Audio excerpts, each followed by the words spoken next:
Hi, my name's Tim Wilson. I'm the creator of the Objection Crusher training series and system, and today we're going to be talking about how to connect with people. Ultimately, we're answering the question we started asking yesterday. How do you sponsor like a 6- and 7-figure income earner before you are one? I don't know what level you are, what rank, what income you are in this industry, but most people get into the business to make money. Most people want to get to a retirement level income, a 6- or 7-figure income. After we learn how to supplement our income, maybe after we learn how to bring our wife home, we're looking to get to a retirement income. And I know that most people in this business have had an opportunity to see the possibilities, see the potentials. And all I want you to do is understand that there are some things behind achieving this. There are legitimately some things that you can do, you can learn in order to get there quicker. That's what the Crusher course is all about. Not just handling objections that people have to the business, but handling internal objections that you may have to your own success. Learning what that $1 million mindset is, like we talked about yesterday. What do we have to do? We have to learn to engage beyond our emotions. Today we're going to learn how to connect with people. Really, how does a $1 million mindset, or how does someone that earns 6- and 7-figure income really connect with people? And this is someone that's a leader, someone that's duplicatable. So let me walk through this with you. Again, I hope you've printed out the introductory course. We're going to be talking about the green part, if you will, in the course. I'm going to give you one element of the first session that's in the module 2 of dealing with people in the course itself. And I need to apologize to you because what I'm doing right now is completely wrong. From a marketing standpoint, from a marketing concept, I'm giving you way too much information. The information I should be giving you is probably, should be very simple and it should be very deep. I'm going extremely wide with the content. I'm giving you a little piece of information out of every one of the modules that are in the Objection Crusher course. So in doing that, just know I'm doing it wrong, okay? And forgive me, but this is information that I've seen have a huge impact on many people's lives. And so it's important for me to be able to give it to you because I think it will benefit you. It will help you do what you want to do. It'll help you achieve that 6- and 7-figure income. It will help you learn how to become a crusher. So the first thing, there's 4 things in connecting with people. The first one is a do. Now there's 2 do's and there's 2 things you must understand. The first one, always work to maintain and increase someone's self-esteem. How many times have you been in a room when someone came into the room and everybody in that room felt worse after that person left than before that person got there? Who wants to be around that guy? Nobody wants to be around that person. Why would we want to follow that person into a business? So our goal is, and this is not about giving people what they want, just giving in to everybody's whims and whimsies and all those types of things. It's not being controlled, but it's learning how to set a stage, how to set a proper stage for a relationship, how to engage with another human so that you're always in control of your environment, so that when people get around you, they feel better about who they are. Someone's self-esteem is how they emotionally feel about who they are. We have the ability to control that. A lot of times it's just by always making sure that we're doing things that will increase their self-esteem, not tear it down. This is extremely important when you're dealing with kids. It's extremely important in any kind of business environment, in any kind of personal environment. So this is a great thing to think about as you go through the process of any relationship, of building a relationship with anybody. The second thing is something you need to understand. People operate from their perception of the truth, not the truth. This has caused more misunderstandings on a global scale, a governmental scale, and even a network marketing scale than about any other statement I could probably make right now. People operate from what they perceive to be the truth. See, my dad used to say that everybody's ignorant, it's just in different places. And that's so true.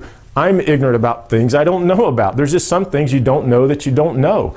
We think we do, and in this industry, because we've heard a myth, we've heard a misunderstanding, someone's talked to us about it before in the past, we have a perception, we have a preconceived idea. So when someone comes to us with a statement of truth, we filter that statement of truth, or we filter that fact, if you will, through a preconceived concept, a preconceived idea. And what's a concept? We learned that in the course, in the introductory course.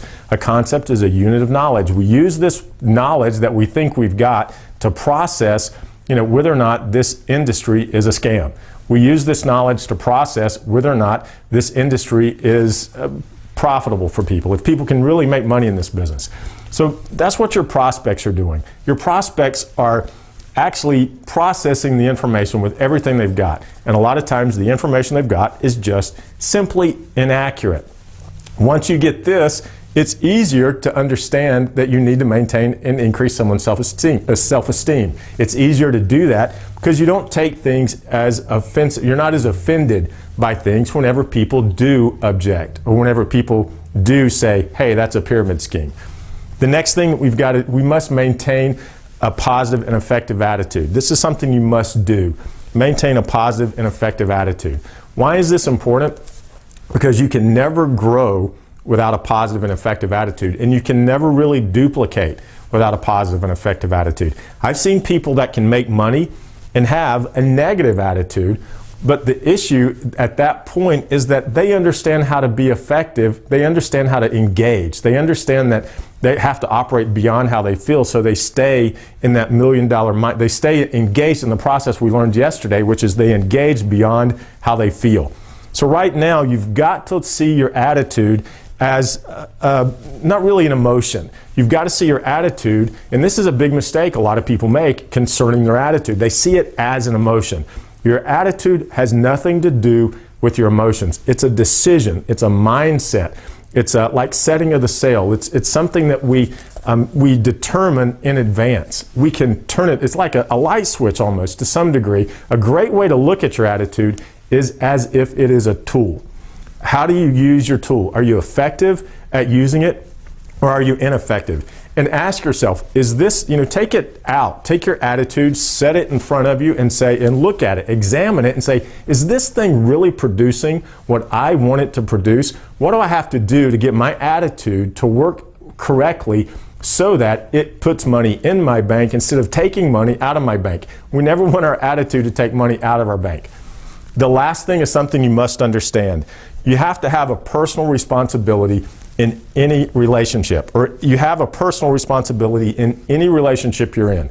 And this is critical because your goal as a leader, as you become this 6- and 7-figure income, it's not so much about leading people to your dreams. It's about leading people in a way not that gets you what you want, but it's about learning to lead people in a way so that they're achieving their goals, so that they're achieving what they want, so that they're achieving their dreams. This is the magic of this industry. It gives us the ability to grow. It gives us the ability in an environment where we're motivated, we're financially rewarded if we learn this stuff, if we become a better leader, if we're better at taking responsibility in the relationship. Now, this doesn't mean that we do the work for people. This means that we understand that if we want to have a successful organization, we have some responsibility to that organization. Doesn't mean that we do what we have to do everything someone says. It doesn't mean that we're controlled. It means that we have a responsibility. Something else I want you to think about through this whole process is learning to play offense. Be that person that when they come into a room, everybody kind of has a sigh of relief. Everybody sort of calms down. You can walk into a tense situation and you can de-escalate that situation.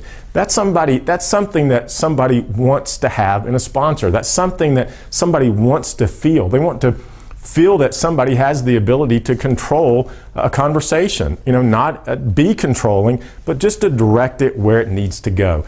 Calm, they're excited, they're energetic, but they're not overbearing. They're not putting people down.